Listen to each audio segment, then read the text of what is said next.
So 5 years later, here it is. As you can see, it probably just looks the same.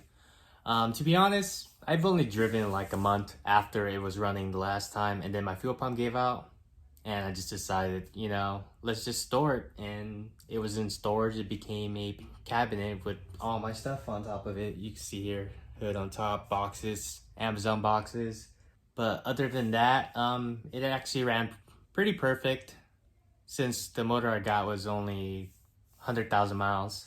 A couple of updates since I last had it. I actually changed the cooling system, and I also replaced the suspension with air suspension. And so the goal for the next couple of days is just to pretty much get it running so I can actually start on something new.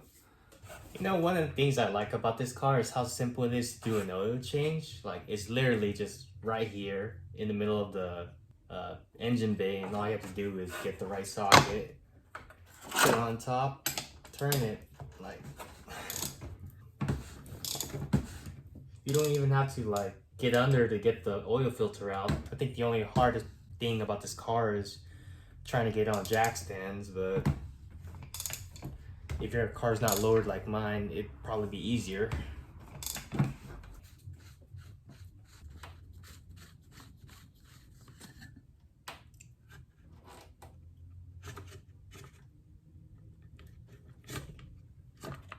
I noticed Beamers usually have this like paper filter that you have to replace. It usually comes in your oil filter kit, and your oil filter kit usually comes with the filter, the oil, and a couple of O-rings that you replace. So we'll just take out the old one.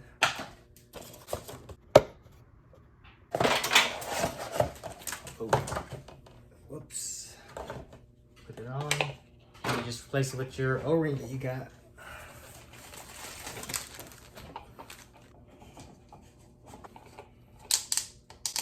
Dip my finger into some new oil, put it around the O-ring, and then put it in. You don't need much oil. And you just tighten it.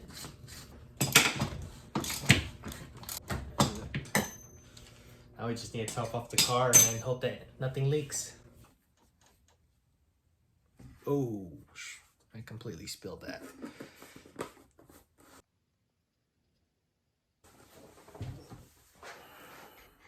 We'll just try it again, but a lot more careful now.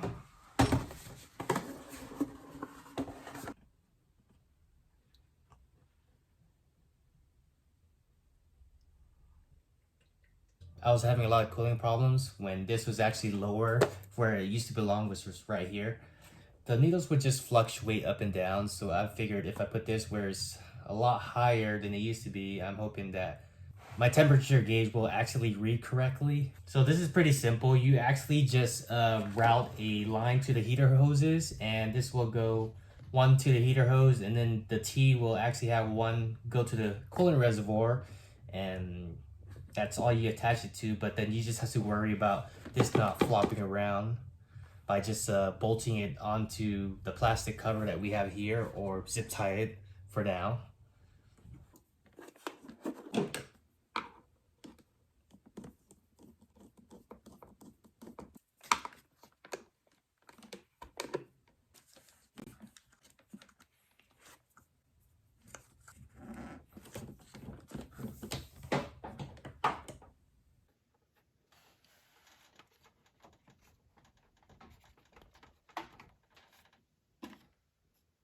Put a little oil in.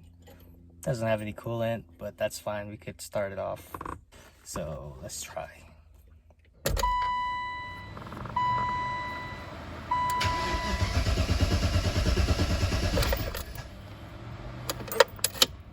Okay, let's try this again. I'm just gonna assume that there's no fuel in the fuel line, so I'm just gonna prime it a bit. Almost.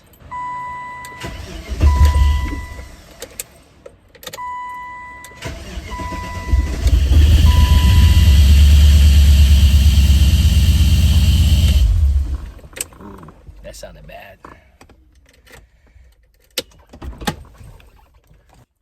So it turns out the grinding noise was actually from a pulley hitting one of my hoses that I put a put a heat shield on. So I just moved that a bit and it looks like there's no grinding now. So let's just start it again and hopefully it runs better.